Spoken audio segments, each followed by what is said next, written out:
We provide you the platform to turn your dreams into reality.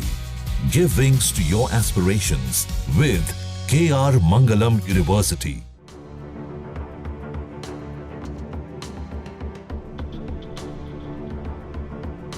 Bharat Pakistan में तनाव के बाद से केंद्र सरकार ने देश के रक्षा बेड़े को और मजबूत करने की ठान ली है।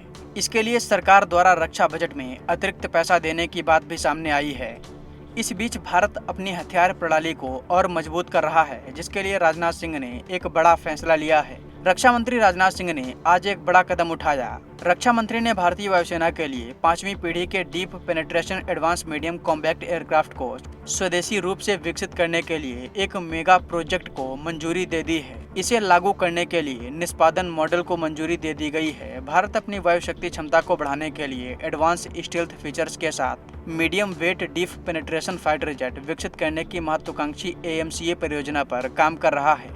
भारत की स्वदेशी रक्षा क्षमताओं को बढ़ाने और एक मजबूत घरेलू एरोस्पेस औद्योगिकी पारिस्थितिकी तंत्र को बढ़ावा देने की दिशा में एक महत्वपूर्ण कदम उठाते हुए रक्षा मंत्री राजनाथ सिंह ने AMCA प्रोग्राम निष्पादन मॉडल को मंजूरी दे दी है। बता दें कि अभी भारत के पास कोई भी 5th जनरेशन फाइटर जेट नहीं है। हालांकि भारत रूस से Su-57 लेने पर विचार कर रहा है। दुनिया में कुछ ही चुनिंदा ऐसे देश हैं जिनके पास 5th जनरेशन बनाने की तकनीकी है, और ये देश हैं अमेरिका, रूस और चीन। अमेरिका के पास F-35 और F-22 रैप्टर जैसे विमान हैं। वहीं चीन के पास J-20 और J-35 नाम के विमान हैं। रूस के पास Su-57 और Su-75 नाम के 2 स्टेल्थ विमान हैं।